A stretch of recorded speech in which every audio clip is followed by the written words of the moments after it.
The massive conference hall stretched before Kim Jae-won like an ocean of alien faces. Soft blue and green skin tones mixed with metallic surfaces and crystalline structures. Holographic displays flickered around each delegation's platform, casting strange shadows across the room. Jae-won adjusted his simple black suit, feeling both small and determined. Earth had waited decades for this moment. First contact was not what anyone back home had expected. The Galactic Council chambers looked nothing like the movies humans had imagined. There were no dramatic lighting effects or thunderous speeches. Instead, the room hummed with a quiet, almost bored efficiency. Delegates from hundreds of different civilizations sat in carefully arranged sections, their technology so advanced it seemed like magic to human eyes. Jae-won knew his reputation preceded him. He was the youngest diplomatic representative ever selected by Earth's Global Diplomatic Corps. At 35, he carried the hopes of an entire planet on his shoulders. His dark hair was neatly combed, his posture straight, his eyes sharp and observant. The current speaker, a translucent being from the Proxima Confederation, was discussing trade routes in the outer spiral arm of the galaxy. Its voice translated smoothly through the universal communication devices embedded in every delegate's communication system. Jae-won listened carefully, noting how the other representatives seemed more interested in their personal data streams than the actual discussion. When his turn came to speak, Jae-won felt a moment of nervous tension. He knew what the other delegations thought about humans. They saw Earth as a primitive planet, barely capable of interstellar communication. Most considered humans a curiosity at best, an insignificant species at worst. Honored members of the Galactic Council, Jae-won began, his voice clear and steady. The planet Earth represents a unique perspective in our shared galactic community. A low murmur passed through the chamber.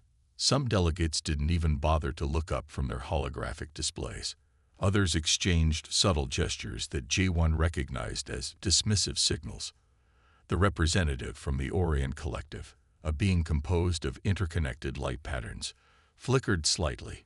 Its response came across as a mix of patronizing amusement and mild curiosity. Another emerging species seeking recognition, the being translated, its voice carrying a tone of weary acceptance. Jae-won continued, undeterred.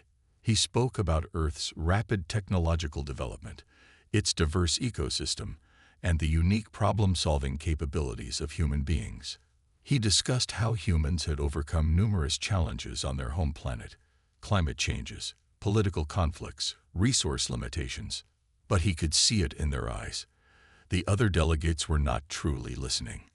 The Galactic Council had protocols for dealing with emerging species. Most were politely ignored until they developed more sophisticated interstellar capabilities. Humans were just another footnote in the vast galactic records. What they didn't know, what Jae-won couldn't reveal, was that humanity had been preparing for this moment for far longer than anyone suspected. Every seemingly insignificant technological advancement, every quiet research project, every carefully managed diplomatic interaction was part of a much larger plan. As Jae-won concluded his speech, he allowed himself a small, almost imperceptible smile. The other delegations saw what they wanted to see: a young representative from a small blue planet, desperate for recognition. They did not see the storm brewing beneath the surface. The conference continued. Holographic displays shifted. Alien delegates exchanged data streams. And Kim Jae-won sat quietly, knowing that everything was proceeding exactly as planned. Earth's real journey was just beginning. The research station orbited a distant star, its sleek white panels reflecting the harsh light of space. Inside, Park Yuna adjusted her complex monitoring equipment, her fingers moving quickly across holographic displays. Something was wrong. Very wrong. She had been tracking an anomaly for months, a pattern of energy consumption that defied all known scientific understanding. Most of her colleagues had dismissed her findings. The Galactic Council's research division had labeled her reports as speculative and inconclusive. But Yuna knew better. The first signs appeared as tiny disruptions in the quantum fabric of space, Most sensors would miss these minute changes, but her custom-built detection array, a project she had worked on for years in secret, caught every microscopic shift. "Computer," she spoke clearly, "run comparative analysis against previous quantum instability models." The holographic display flickered.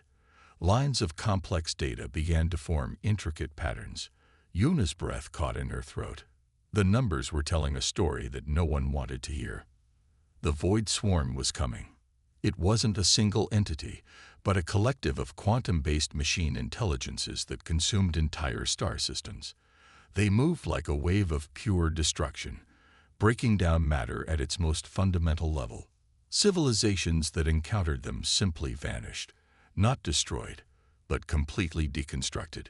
Yuna remembered the old research logs, whispers of previous encounters, entire species that had been erased from galactic records, their existence reduced to faint statistical anomalies. She began composing her report, knowing full well how it would be received. The Galactic Council did not like bad news.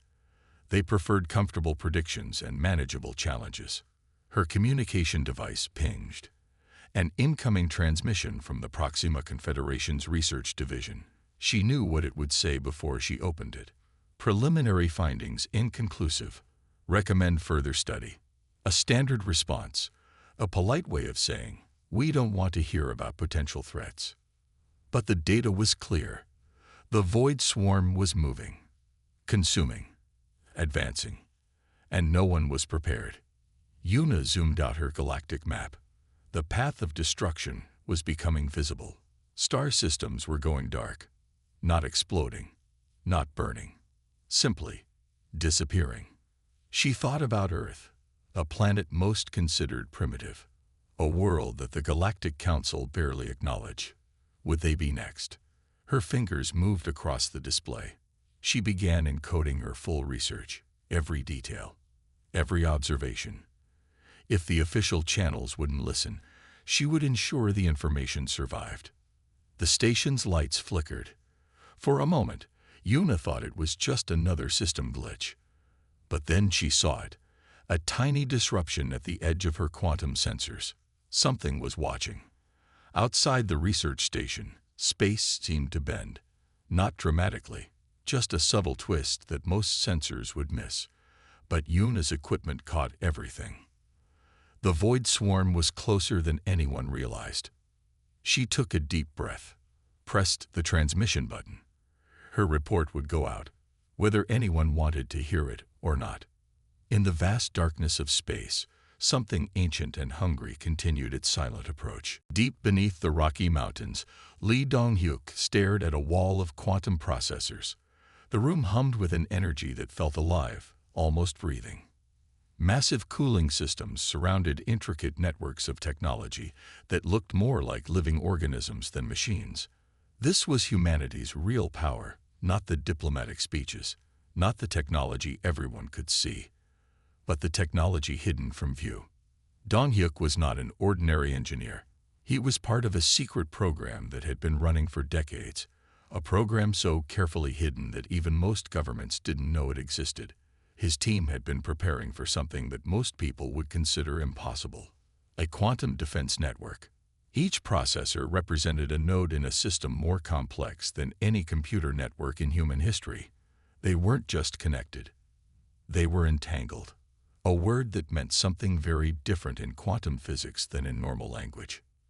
Status check, Dong-hyuk said quietly. Holographic displays flickered to life. Billions of calculations happened in milliseconds. The system was tracking everything. Solar radiation, quantum fluctuations, potential threat vectors that most scientists wouldn't even understand. The Galactic Council thought humans were primitive. They had no idea. Every technological advancement Earth had made in the past 50 years was part of a careful plan. Climate change solutions weren't just about saving the planet. They were test runs for adaptive system design. Internet technologies weren't just about communication. They were experiments in network resilience. Dong-hyuk remembered the briefings, how his team had studied every known galactic conflict, how they had analyzed the destruction patterns of previous technological civilizations, how they had prepared not just a defense, but a complete system of technological adaptation. The quantum processors began to pulse, not with light, but with a subtle energy that would be invisible to most sensors. Outside, in a separate facility, massive satellite arrays shifted almost imperceptibly. They looked like standard communication equipment. To any external observer, they were nothing special. But each array was a carefully designed piece of a much larger puzzle, a puzzle called survival. The team had calculated everything: the probability of different threat scenarios, the potential weaknesses in various defensive technologies. They had built a system that could adapt faster than any threat could understand. Dong-hyuk's communication device buzzed. A message from Park Yuna, the researcher who had been tracking the approaching void swarm. Her data confirmed their worst predictions. But they were ready. The quantum network began to pulse with a rhythm that felt almost alive. Layers of encryption and adaptive algorithms prepared themselves. This was not just a defense system. It was a living, breathing technological organism. Earth had been preparing, quietly, carefully, while everyone else thought they were just another young species trying to find its place in the galaxy. They were wrong. In the depths of the Rocky Mountain facility, Lee Dong-hyuk allowed himself a small smile. The real game was about to begin. The universe was about to learn what humans could do. The Galactic Council communication chamber fell silent. Something was wrong. Choi Ninjun sat perfectly still, his hands folded neatly on the diplomatic table. Around him, holographic displays flickered with increasing anxiety. Earth had stopped responding to all communications. No transmissions, no data streams, complete radio silence. For 3 weeks, nothing had come from the human planet. The representative from the Orion Collective leaned forward, its crystalline form shifting with nervous energy. "Explain," it demanded, looking directly at Minjun. He was the last human representative still present in the council chambers. Minjun smiled, just a small smile, the kind that suggested he knew something nobody else understood. "Silence," he said carefully, "is not always a sign of weakness." Diplomatic channels across the galaxy began to buzz with speculation. Some believed Earth had suffered a catastrophic technological failure. Others thought a civil war had destroyed human communication capabilities. The more paranoid delegates suggested a complete planetary collapse. None of them were correct. In secret research facilities and hidden communication centers across Earth, teams of specialists worked with precision. They had planned this moment for decades. The silence was not an accident. It was a strategy. Minjun's last official transmission had been carefully crafted. "Preparation is not weakness. Silence is not surrender," he had said. Most delegates had dismissed it as a cryptic diplomatic statement. They were wrong. The void swarm was approaching. Yuna's research had confirmed the threat. But while other civilizations panicked and argued about defensive strategies, humans had been preparing something completely different. At the Galactic Council, tension grew with each passing hour of silence. Diplomatic protocols demanded response. Communication was the lifeblood of interstellar relationships, and Earth had cut that lifeline completely. Minjun watched the delegates carefully. He could see their confusion, their growing fear. Quantum communication networks hummed beneath the surface, not broadcasting, not revealing, just waiting. The Proxima Confederation's lead diplomat approached Minjun. "Explain your planet's actions," he demanded. His translator device flickered with barely contained frustration. "We are preparing," Minjun responded simply. No additional details, no further explanation. Across the galaxy, communication networks tried to ping Earth's systems. Nothing returned. No error messages, no connection attempts, just absolute, perfect silence. Something was happening. Something big. And no one outside Earth knew exactly what. The Galactic Council began emergency sessions. Debates raged about potential interventions. Should they send investigation teams, launch communication probes, attempt forced contact? Each option seemed more impossible than the last. Min Jun remained calm. He knew the truth that no one else understood. Earth was not silent. Earth was focused. Earth was ready.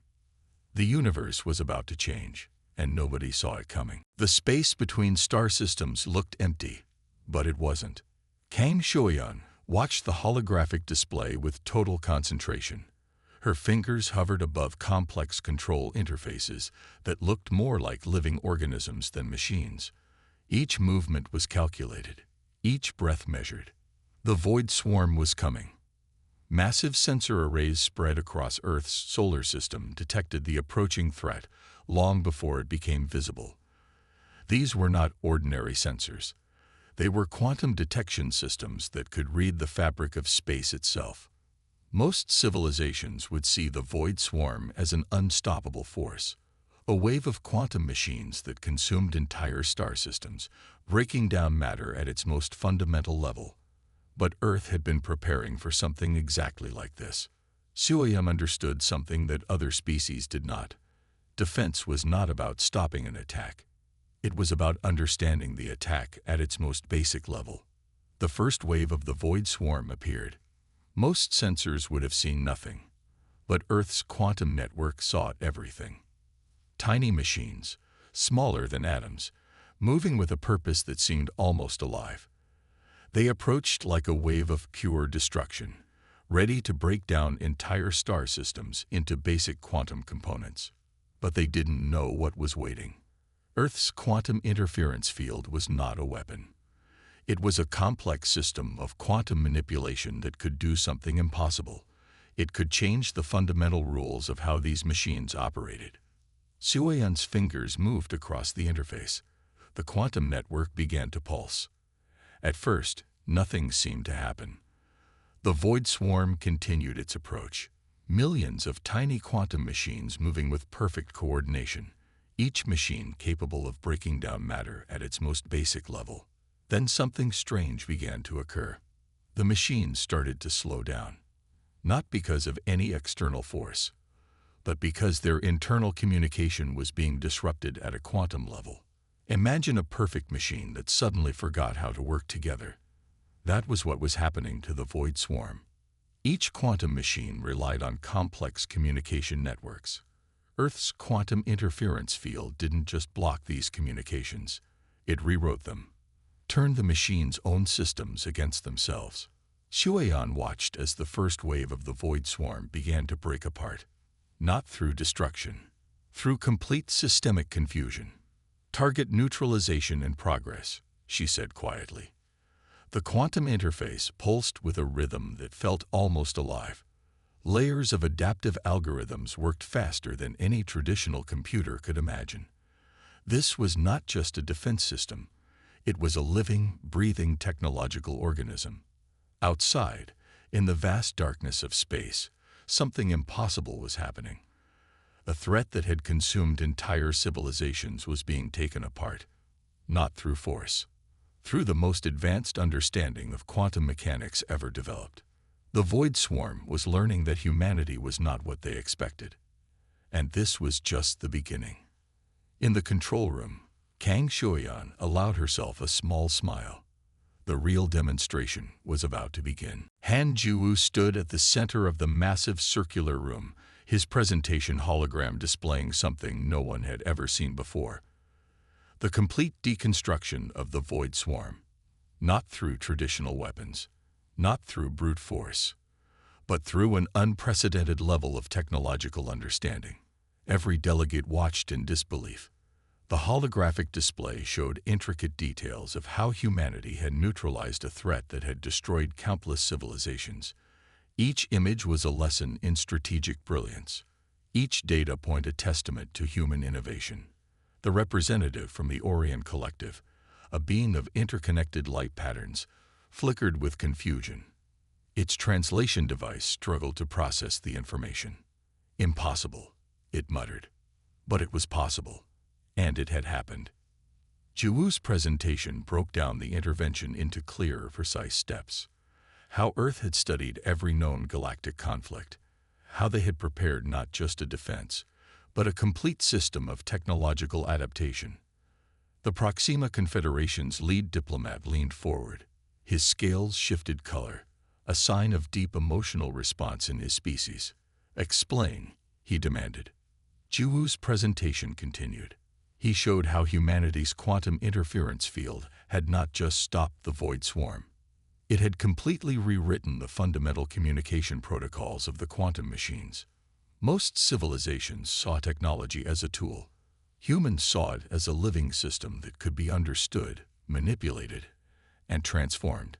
The holographic display showed layer after layer of complex quantum interactions. Each slide revealed another level of strategic thinking that went beyond traditional technological approaches. The delegates began to understand something important. Earth was not a primitive species. They were not newcomers to galactic politics. They were something entirely different. A civilization that had been preparing, watching, learning.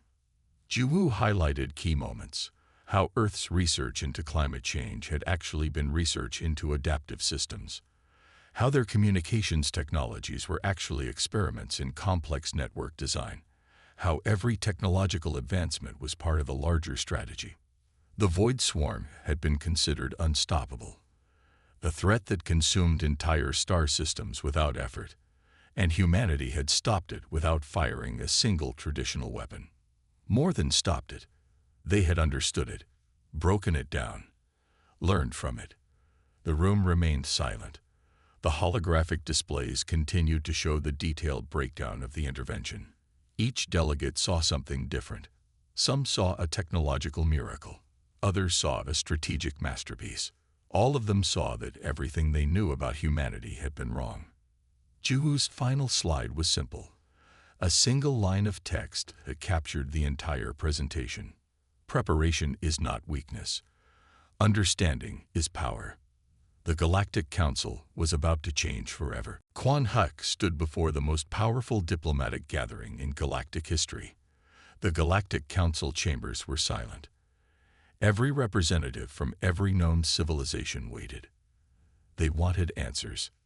For centuries, Huck began, humanity has been studying not just our own history, but the history of every civilization in this galaxy. His presentation started with a comprehensive timeline. Each slide revealed a carefully collected piece of information about galactic conflicts, technological developments, and species interactions. The delegates saw something they had never seen before, a complete detailed analysis of galactic history from an entirely new perspective. Huck showed how humans had collected information, not through invasive methods, not through direct communication, but by carefully watching, studying, learning. Each slide was a lesson in strategic intelligence. The first section examined technological failures of past civilizations, how advanced societies had fallen, not through external threats, but through internal weaknesses, lack of adaptability, rigid thinking. Humanity had learned from every single mistake. The Orcs Collective's representative tried to interrupt. Huck continued. He showed how humans had studied communication patterns, how different species approached conflict, how technological development happened. Each analysis was more detailed than the last. The Proxima Confederation delegates leaned forward. Their scales shifted colors, a sign of deep interest. Huck's presentation revealed something shocking. Humanity had been preparing for this moment for generations. Every technological advancement, every diplomatic interaction, every research project, all part of a larger strategy. The quantum defense against the void swarm was not an accident. It was the result of decades of careful planning. He showed how Earth's seemingly random technological developments were actually carefully designed experiments. Climate change solutions were tests of adaptive system design. Internet technologies were experiments in complex network resilience. Most civilizations saw technology as a tool. Humans saw it as a living system that could be understood, learned, and transformed. The presentation continued. Layer after layer of strategic thinking was revealed. The delegates saw how humanity had studied every known galactic conflict, how they had analyzed destruction patterns of previous technological civilizations. Something became clear. Humanity was not a new player in galactic politics. They were the most carefully prepared civilization anyone had ever seen. "We did not hide," Huck said clearly. "We observed. We learned. We prepared." The final slide was simple. A single image showing the complex network of human technological and diplomatic preparations.